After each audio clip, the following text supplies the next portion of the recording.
Dito tayo sa Very Good Gallery BMT 9th year anniversary show. Kasama natin si Baltek, yo. So si Kuya Baltek natin. Paano ba nagsimula yung BMT crew, Kuya? Simula rin talaga siya sa tatlong magkakaibigan, si Gong, Exo, and Peso. Yun talaga yung pinaka simula nun, pinaka core. Well, yung kadalasan na ginagawa namin is pamilya talaga. Naging pamilya na lang rin kami. Ay, nagsusulat ka, tara dito tayo. Araw-araw na magkakasama. Sabay yun. Naging graffiti crew na since then. Ano ba ang objective ng BMT pala, Kuya? Pwede ba natin may share din sa audience yun? Objective ng BMT, tingin ko, ang para sa akin, gumawa lang talaga sa labas and maka-affect ng tao rin sa paligid, na makapag-inspire ng tao na gawa rin, na hindi lang iba yung pwedeng gawin, kundi pwede rin mag-art dito, pwede rin natin gawin yan. Nakikita natin may mga printing na ginagawa sila, Kuya. I-plug na rin natin yung negosyo nila. Labor Dogs Printing Studio. So nandito mga in-house niyan, lahat na nalalaman sa 837 dito yung pinaka-production natin. Merch, magazine, lahat. Name it all. Kung kailangan nyo, Labor Dogs, plug ko na lang yung page niya sa taas.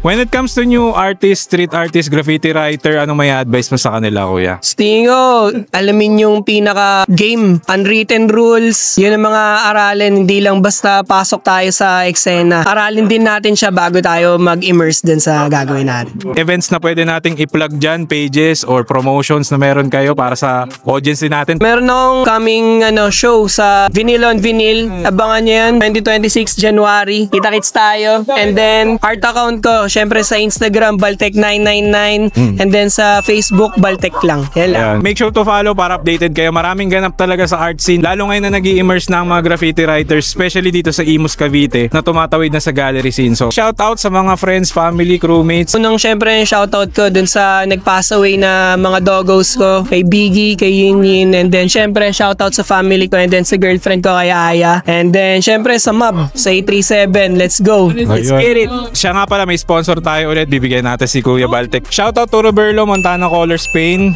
para sa fans natin, para sa mga artist natin. Ayan. So, upcoming ang Montana 94 natin sa Mindship Supply Company. Follow nyo na yung page ko. Ito talaga ang premium, top-notch ng quality when it comes to street art and graffiti. Thank you, Mindship! Thank you rin, Roberlo and Montana Color Spain. Okay. Thank you,